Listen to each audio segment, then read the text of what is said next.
if you followed our advice last week and picked the Cleveland Browns, you had a stress-free Week 12 in your Survivor pool. If you opted for the Saints, well, you survived as well, but not without a heart attack. We'll debrief all about Week 12 and get you ready for Week 13, all coming up next.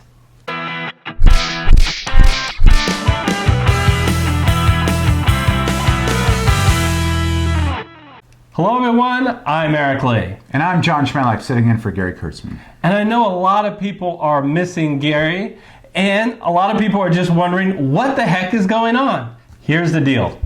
3 weeks ago, Gary's wife suffered a very serious stroke, and she's been in the hospital the entire time since then. Gary has been at her side and obviously made that the number one priority in his life as she recuperates. And we honestly don't know when or actually even if Gary's going to return this season. So with one fantasy consultant down, we are going to have to make some changes in our program, our weekly program. Historically, we have always filmed 3 shows. That's a Survivor show, a DraftKings show, and a FanDuel show. We will continue to record after this week only 2 shows, a FanDuel show and a DraftKings show. Now don't worry, I know we have an audience who really likes our Survivor show.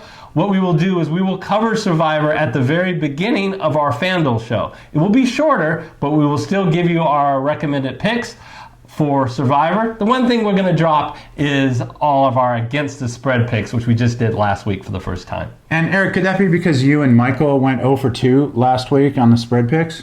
Shut the hell up. Okay, I have a rant about that, John.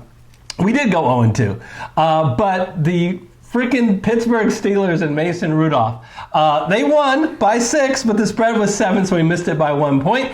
And the darn Redskins, thanks to a kickoff return, upset the Lions, who only were 1.5 point favorite. Yes.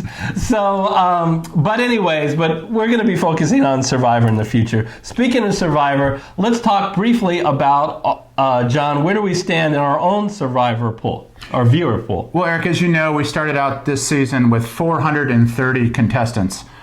We now have 5, which is about 1% of what we originally started with. Congratulations go to Greg Reed, Insight Empire, Mahai Propescu, Mountain Explorers, and Tony Godino for all surviving this week. Yeah, we would also like to congratulate anyone who's still in their pool and that survived this week, which means you figured out a way to avoid Oakland, Atlanta, and those pesky Detroit Lions I just talked about. So, John, you're a big Raider fan. Can you explain to me how your team, not that they lost, but got blown out? Yeah. And mind you, I asked you this on a week that the Seahawks won, so you can't get me back. Thanks for the cheap shot, Eric. Actually, all I'm going to say is Gang Green played the best game they've played in the last 10 years, and it happened to be against my Oakland Raiders, and that's all I would have to say. But it was a coincidence. It was. A complete coincidence. It was. All right, let's talk about Week 13 and who our picks. Now, John and I separately decided, and we came to the same conclusion of our top 2 picks. And on the top 2 on our list is the number 1 pick is Carolina, 9-point favorites at home against Washington, and the secondary pick, Kansas City, 8.5 over Oakland. So, look, the good news is very few people have picked Carolina in their polls. And to cut to the chase here, folks, I think Carolina has the best chance to win of any team this week. And then on top of that, I think they have no future value. And exactly, Eric. McCaffrey's gone crazy. He's a quality running back. Carolina's going to win this week. I'm having a really hard time thinking about what anything is good about Washington's offense. I'm trying to think, but nothing happens. Washington did win this week against Detroit, but they didn't have Stafford. Right, and a big kickoff return really helped aid them. Look, I'm going to piggyback on what you just said. This Washington offense is absolutely, unequivocally horrible under Haskins. So in the last 3 games, Haskins has averaged passing yards of only 171 passing yards. And for the whole season, the team has averaged only 13 points a game. And that's actually an overstatement because I'm giving them credit for any time the special teams that our defense has scored. I didn't feel like going through in detail. So their offense is a major problem, and Haskins is just not ready for prime time yet. And yes, Carolina did lose today, but it was in a squeaker in New Orleans, so I'm not going to dog them for that. Yeah, and Carolina's 5-6, right? So they're in huge problems for the playoffs. Playoffs?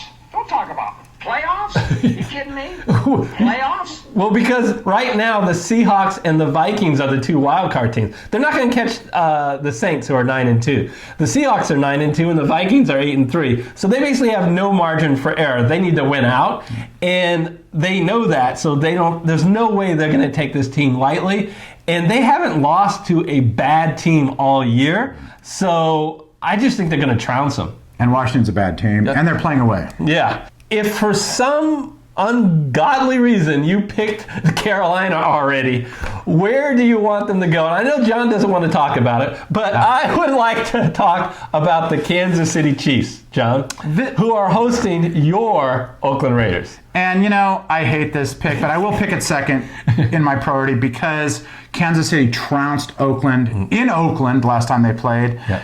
And swept them last year, both home and away. And when they played them at home, 35-3 last year, Pat Mahomes and company won. And Oakland got trounced today by the Jets, so I don't think they're playing very well. So yeah, so why might you say, why is Kansas City not my number one pick? It's future value. Where Carolina has no future value, Kansas City in Week 15 hosts Denver. You may recall at the beginning of the year, both Gary and I said, save Kansas City for when they get all their weapons back. And now they're all back. They're coming off a bye. And Pat Mahomes is healthy, Tyreek Hill is healthy, Sammy Watkins is healthy. Looking for a big outing for them this week. And of course, There's no place like Mahomes. Your favorite sound effect. All right. Really, these are the only two picks you should be making. Yeah. But if you're like, no, I don't want to. Or you already picked those teams. I just can't believe many people picked Carolina. I do think that people could have picked Kansas City. Yeah. Who's our third pick? Well, I think we disagree on this point here. Yeah. Because, but go ahead with who you Mine is Philadelphia and then Green Bay. But it's a huge drop-off. My confidence level that Philadelphia is going to win at Miami. Part of my problem with the Philadelphia pick is I just don't know who's going to be healthy for them. I know Deshaun Jackson's not going to play, but I don't know if Alshon Jeffries will miss another game. I don't know if Jordan Howard would miss another game. They didn't look good against the Seahawks this week. And as much as I hate to admit it, Miami, although they're a bad team, are better than they were earlier this year, and they are better at home. Yes, exactly. That's why I would pick them fourth, but I could see that's very close. But I tend to like Green Bay at home versus the New York Giants, Eric. I like What do that you like a little about bit better. Green Bay? You have Aaron Rodgers at home. They just had a tough game against the Niners today, and I just think Aaron Rodgers is going to come back strong. Yeah, and so my biggest reason why Green Bay is my fourth pick is, remember, I still say probably, it's really hard to say who the worst team in the NFL. John, is it Cincinnati or is it Washington? I think it's Washington. I'm going to go with Washington. And guess who Green Bay plays next week, the following week? The Redskins. They host the Redskins. So if you haven't played Green Bay, to me, you shouldn't be picking them Green Bay this week. You should be saving them for Washington. So that's valid. That's my suggestion. So John, I guess if we were to be able to play a little bit with because we didn't really prepare this, but I thought it'd be nice to briefly talk about who do you think are going to be the Super Bowl teams this year? Oh boy. I think the Patriots are the team to beat still. You still think so? Still do. Sort of hard. They're the defending champs, right? Yeah. Again. Until they lose, though, I got to pick them, and their defense is looking very stiff. So I like the Patriots. And on the other side, sorry, a little something in my throat. Go on. Could it be the Niners? Wow! That hurt. Shut the hell up. So let's quickly go through our experts poll. It's another clean sweep. I'm going with Carolina. Our guest host, John, is going with Carolina. Gary is going with Carolina. The spreads, Las Vegas is going with Carolina. We need to wait, and we'll put it on our website. We're filming so early to know where the people are going. But I have a suspicion it's Carolina. All right, so that'll wrap up our Week 13 analysis. John, once again, I want to thank you so much for taking the time to come here out of your busy schedule and co-host the show with me this week. My pleasure. It's a special week because this is Thanksgiving. It's all about family. And one thing I am very thankful for is my FFC community and family. You guys are awesome. We really appreciate all that you do in support of the show, your comments, your subscribing. We just really genuinely thank you. We really wish you have a great time with your family and friends this week. If you can, save a moment to say some thoughts and prayers for Gary's wife as she continues to recover. And until we see you in Week 13, when we preview Week 14 Survivor and debrief about Week 13, we'll look forward to seeing you then. Happy Thanksgiving.